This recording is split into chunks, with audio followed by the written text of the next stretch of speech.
Okay, very good. And these terms are called Borg,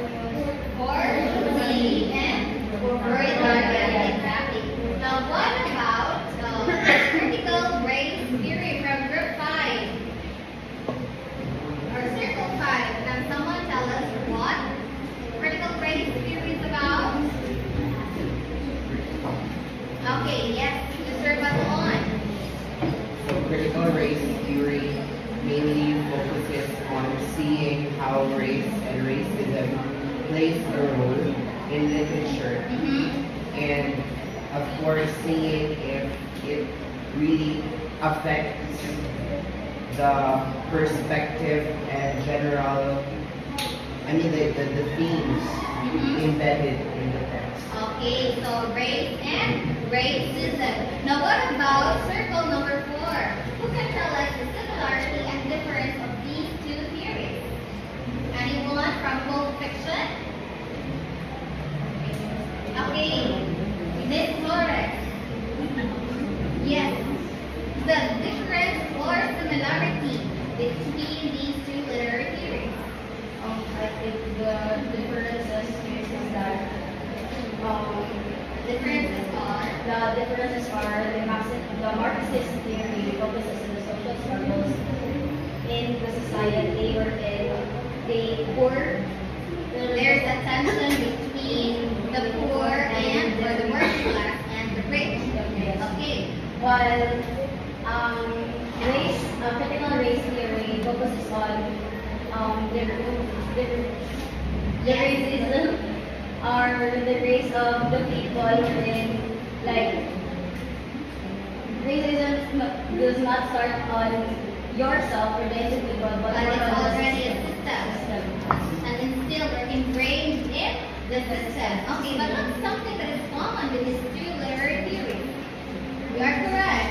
Yes, they view literary works in different ways, but they do have something in common. And what is this commonality? What is their common ground? But I think for me it's not very. They are similar in ways na the theory like in nagkuhan sila sa equal focus. Okay, they most especially focus on people. Okay, yes, you have a point. They focus on people. So what about labor? What is the common ground of these two theories? I believe this was part of the lesson discussed the other week. What is the common ground? What do they have in common? In what concept they both operate in or both operate under, and then what do they both critique to? Can someone from the labor group? Yes? Okay, Channeline? I think the common ground between the two they are focused on the social transformation. Okay, the social transformation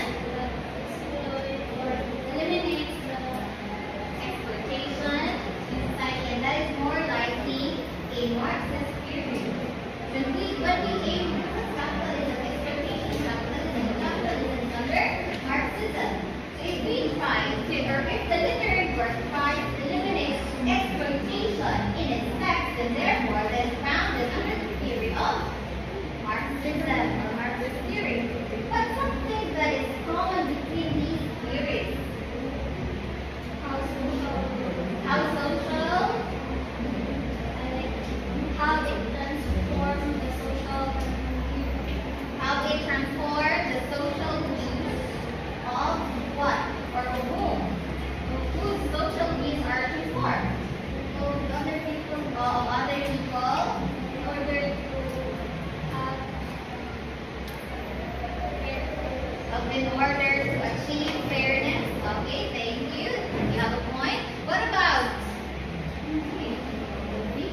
Legally gone. Okay.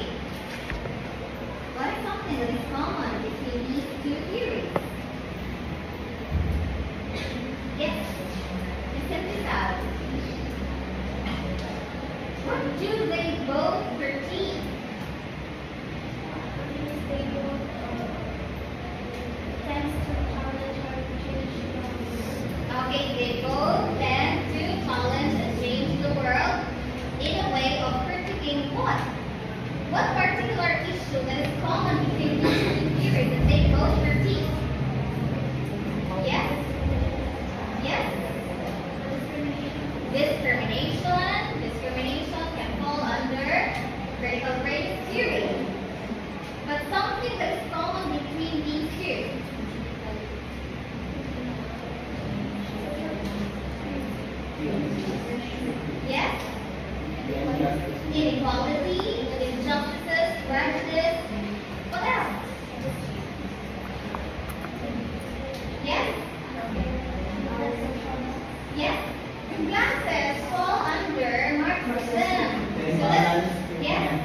going back in your high school days when you are tasked with your teacher to critique a literary work. Say, for example, a poem, The Road Not Taken by Robert Frost. How do you usually critique, or how do you usually interpret a poem? Do you start with introducing who the author is? Where was he born? And what are his experiences that shape the way he wrote the poem? Do you do that, or do you do that? Or do you completely separate the author from his or her work? Which do you do? Which of the two? The first one, right? Because that is how we usually interpret literary work. We usually introduce the author, when was he born, what were his achievements, and what were his or her experiences that influenced the way he wrote the poems, and why do his or her poems have similarity in themes, right? How about the second one? Don't you try to consider separating the author from the work or the text? It can be. So when we do separate the author from the text, meaning to say we are not giving the responsibility of interpreting or critiquing the work basing from the author. So there's no editorial intent for that matter, right? But we are solely focusing on what truly the meaning that lies beneath these words. Am I correct? Yes, exactly. Because this lesson we are going to discuss more or elaborate more on formalism and no criticism. That is a close reading of the text, meaning we need to understand the literary meaning through form and structure. Now, here are our learning outcomes all together. Read number 1. Explain the four concepts of formalism. Okay. And I know for sure that you're no strangers to formalism and no criticism. Am I correct? You've heard the word most probably more than 10 times or 20 times the word formalism and the word no criticism. Now, who among you here can still recall each concept maybe between these two? Do you have any idea of what you think or what concepts are under formalism and the concepts under no criticism?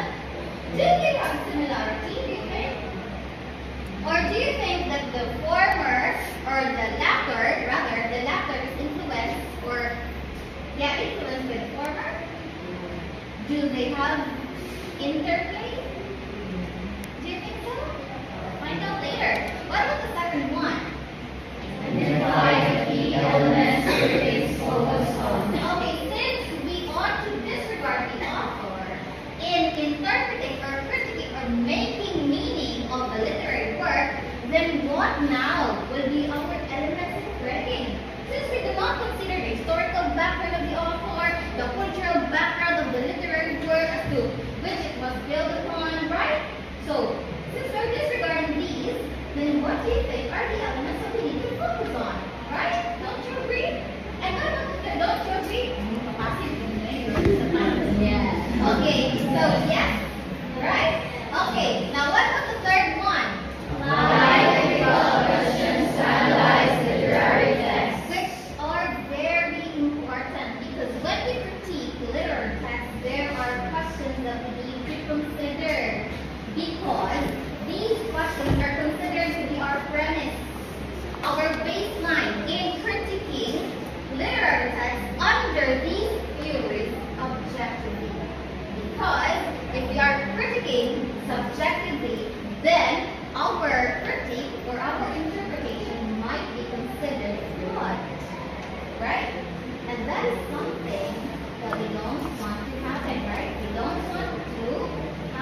Wait lang kayo dyan.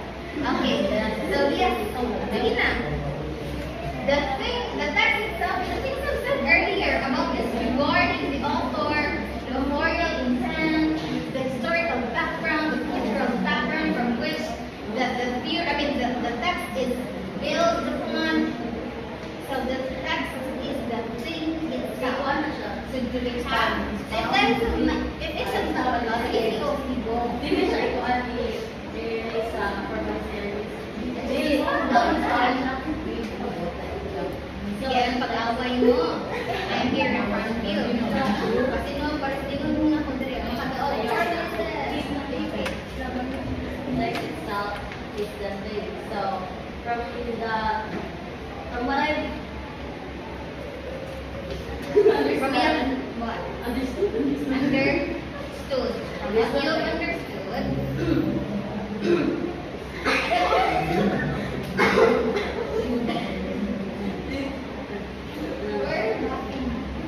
Like, it focuses more on the words or the text that are being put together in a story. Right? Yes. It could disregard the author's life because what's important to the story itself is the context, not the author's life. And that's why the text itself inside the story is more important or it matters the most. Yeah. Yes, it matters the most. Yes, please. Okay, so it's like a circle, everyone. Okay, thank you. You're correct. You're actually correct. Thank you, Calvin. So formalism, the text itself is the thing. It's like a circle. So this is a circle. So what's inside the circle? So these are the things that you need to focus on. So outside the circle, these are what we call what? Extraneous factors. What are these extraneous factors? These are, what I've said earlier, the cultural background. Whose cultural background? Okay, the author, and then historical background of the author, and not just that, as well as the biographical what? Information of the man. Okay, exactly. So when you critique under the lens of formalism, so this is otherwise known as over content. Meaning, so everything that is within the circle, mura na yung muhang fokusan. Di na mo maghilagot ani, di na mo maghilagot ani. So, earlier when I asked you, how do you interpret, your answer was, you consider the author, you introduce the author and his other works perhaps. So if you're doing that, you are not critiquing under the lens of formalism because you consider the authorial intent. So when we're talking about formalism, there's no authorial intent. There's no cultural, historical, and even biographical background of the author. So the only thing that you need to focus on is the text itself, the form of the work. How is it structured? That is why in formalism, the word structural analysis is very important. Why is structural analysis very important? Because we are considering form over the content. So that is why we use structural analysis. That is formalism. Okay. So, kanasama ni natin po ang formalism. So, it emerged in the early 20th century in Russia. So, ang atong itawag na mga formalists, they are Russian formalists. Okay, who can give the Russian formalists? Very famous for, when we talk about formalism, hindi mo nang nanong lawas. See? English po na yes, Fyodor Dostoevsky. No, but he was a very famous Russian author. What's the name of his book? Private Management. Underground Notes. Okay, what else? Isa magkaha. But unfortunately, it's not Fyodor Dostoevsky.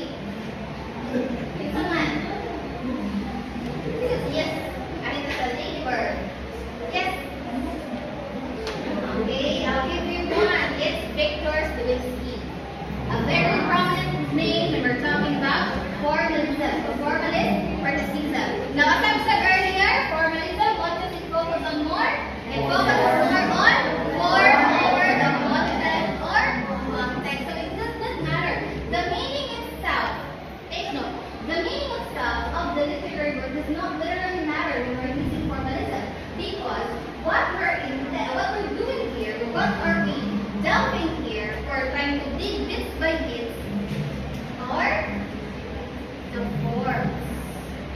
How do we structure? How is the literary work structured? How is the literariness of the literary work affect the overall, or the overall meaning of the literary work? So that is formalism. So since we're talking about structural analysis, so it's only right and proper that we focus more on the structure, the language, and the literary devices. Now here are the formalism key figures. We have the first one, the Russian theorists. They are Victor Slivsky and Roman Jacobson. They are very famous because they are the forerunners of formalism in Russia, and of course the Prague Linguistic Circle, which actually is the later development of formalism. So gikan sa Russia, naabot siya sa Prague, and in Prague, itawag siya ang Prague Linguistic Circle. Now, what is the central focus of formalism? As I said earlier, form and structure of the literary text. Wala na kailangan hinapdan, but the form and structure of the literary text. So what do we consider, or what do we consider as a rejection here? We have the author's biography and even the social historical context. And take that I asked you earlier, if there is a connection between formalism and neo-criticism, and the answer is yes, because neo-criticism is actually a later theory, and its baseline or foundation is formalism. In other words, neo-criticism is inspired from Formalism. very good formalism. So that is the influence of formalism to later theories such as neo-criticism. Now, here are 6 key principles of formalism that we need to focus on. And the first one is very important. We need to treat the text as autonomous. So the first one is the text is autonomous, meaning to say it can stand alone. It should be studied separately from the author, author's background, personal life, and many other more, even the social, historical context. So differently, independently, separately. Going back, the text is the thing itself, meaning to leave the text as independent, anonymous, being able to stand alone. The second one, literariness. As I said earlier, since we're not focusing on the content, so we focus more on how the texts become literary, or the literariness of the text. So what makes the text literary? So when we